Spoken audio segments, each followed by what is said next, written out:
League of Legends is a free-to-play MOBA game that's been around for almost 10 years, and everyone already reviewed this game when it first came out of beta, but that was a really long time ago, so I figured that I would give a more updated review as a longtime player myself, to hopefully attract more people to this extremely addictive gateway MOBA.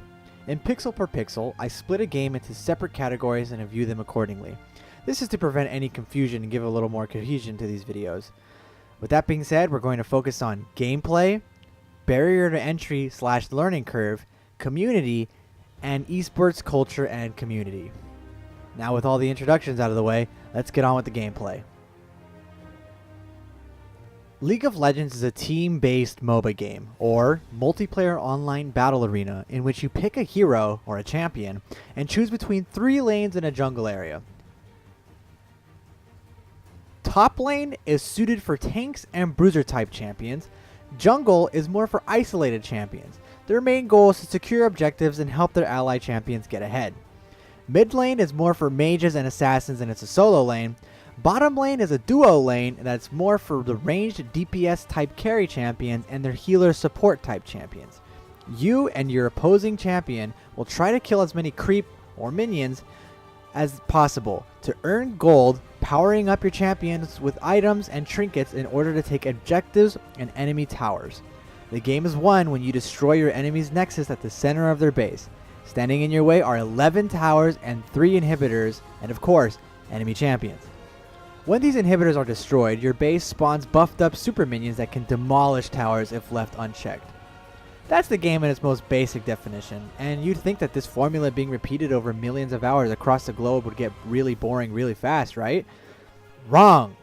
MOBAs have this uniqueness to them in that even though for the most part you're playing on the same map with the same towers and the same monsters and the same champions, the variety comes in the vast amount of items and team comps, play styles of champions, and even positioning and flanking on the map.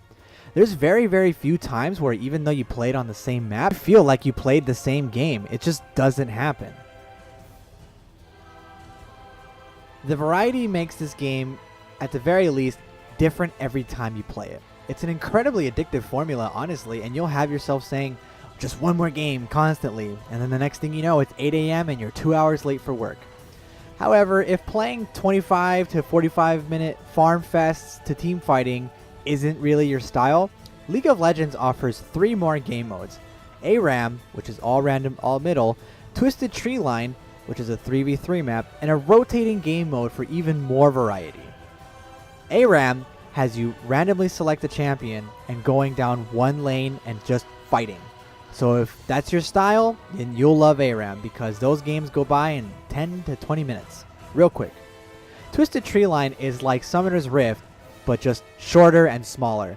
I don't really recommend it for the later levels because it's kind of hard to get in a game and not a lot of people play it. But it's actually a really effective method to learning the game because you're playing it on a much smaller scale. As for the rotating game queue, it's honestly pretty hit or miss, but there's some gems in there. Some drawbacks to this are unfortunately communications with your teammates is extremely crucial in this game, and it's quite limited. There's no voice chat, and the furthest coordination really goes when playing with strangers is 6 pings, which can get really frustrating when team fighting gets out of control and your team loses sight of the goal. On top of that, the lack of maps on the 5v5 game mode is a little annoying. Hell, I'd even settle for some skins to buy on the map. But playing on the exact same forest with the same trees and rivers, it can get a little boring after a while, and I would like something to just change up the scenery every now and then.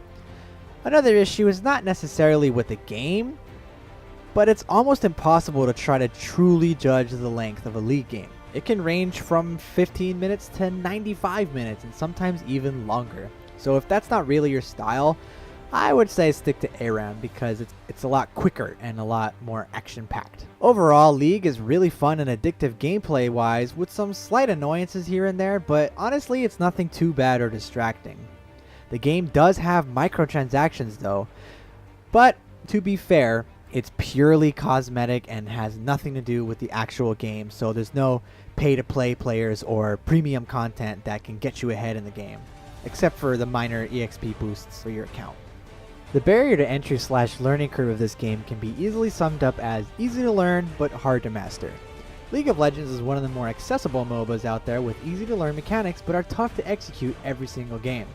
My recommendation is to immediately look up guides and other websites to help you play the game.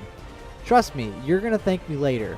What this will help you with is preventing early game mistakes that a lot of newer players seems to be making. There are tons of great outlets out there for you. There's tons of guides, websites, forums dedicated to all of this, and I'll link some down below. In terms of the community, this might sound strange, but honestly, the League of Legends community isn't as toxic and awful as people claim it is. I know, it's really strange, right? But hear me out. The reason I say this is because I think what creates the toxicity in this game is how just we respond to negative criticism in general.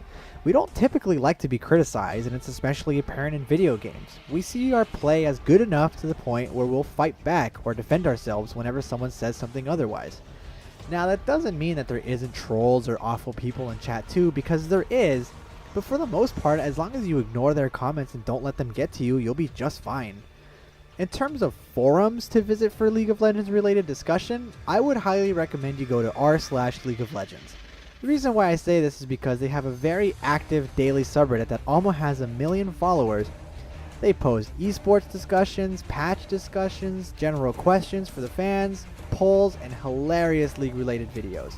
Hell, Riot themselves are very active there too, making the people who play this game feel closer to the company who makes it. Just be wary of some of the circle jerks that go on in there and don't let it get to you. Overall, I'd say the League of Legends community is pretty hit or miss, I guess. And there are some great forums out there for some daily League of Legends discussion. Or if you're like me and you want to avoid all that jazz but also want to watch the game played at the highest level, you can check out Professional League of Legends.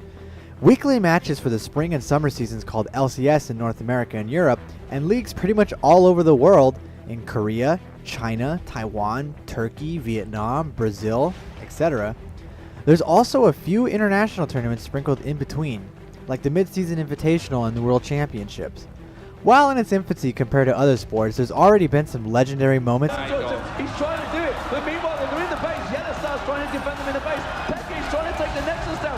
Is anyone going to be able to deal with this one? Catches him with another axe. He's very low. They're pushing on the Nexus to his fingers. Peke finds the cage. I do not believe it. Peke's stuck in there. Catching it. Like, even though I only have a man on the floor, I think he's in the bed. Oh, Faker may be in trouble here. Deathmark tries to clean it up for Ryu. Oh, look at the cleanse. Look at the moves. Faker, what was that? Faker with a huge play, the QSS. I can't believe I just saw he that. actually won that duel. I can't believe that. Are you kidding me? They're going to take down the undefeated team here at MSI. Nexus turret will fall. Another will fall. 42 minutes. And I never doubted them. I never doubted them. CLG, Counter Logic Gaming with the most unlikely victory. Holy crap.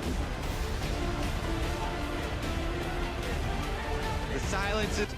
Honestly, Riot and OGN put on some fantastic shows that prove that esports don't just take place in your mother's basement anymore, but they can sell out the Staples Center nowadays. One of the only downsides that I can really think of is that there's a kind of a Korean dominance going on. Not really a complaint, but the average viewer that doesn't follow the Korean scene can get bored of the game because of this dominance every year. However, I think that there's plenty of fans of the underdog, like myself, and every year you remain optimistic at the chance of an upset. And when it does happen, it's really awesome.